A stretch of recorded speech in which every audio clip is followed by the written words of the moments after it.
Game of the Week.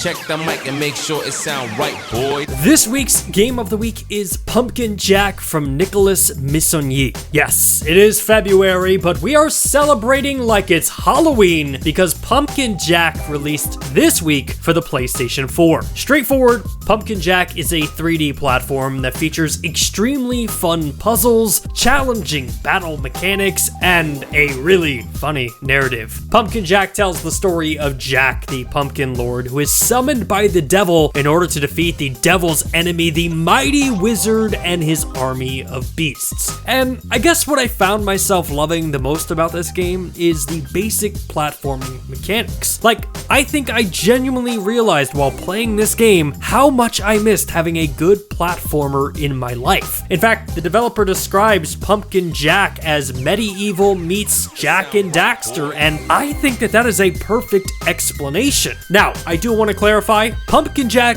is a lot harder than it might sound. Like, I died a lot. And granted, this could be me just getting older and losing my skills of being good at video games, but the developer definitely takes every opportunity it gets to remind you of how much you suck. We got this. The Great Jack is really good. Alright, let's just launch. Whoa! You died 8 times. It's a new record. You know, just casually. Wait, my controller just froze up. What's going on? Hey! What? That's not even fair. I think we can make that jump. Oh, come on. Oh, if you had a penny for every time you died, you'd have real cute.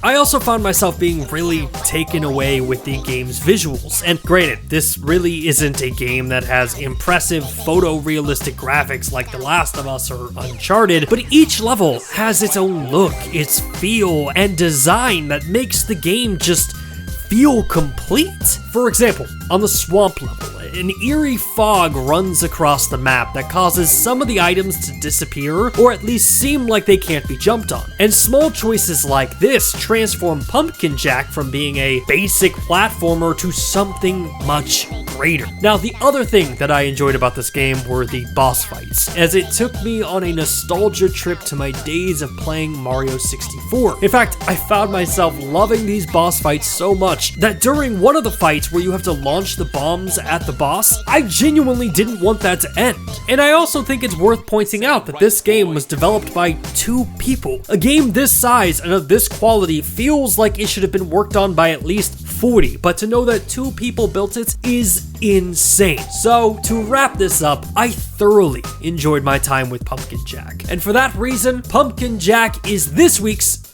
Game of the Week. Hey, thanks again for checking out our channel. If you like what you saw and you want to see more content just like it, which who wouldn't, hit the subscribe button right there. And while you're down there, hit the like button. Maybe even consider becoming a Nerf Report best friend, just like the people listed down below did. In fact, don't you want to see your name there? I know I do.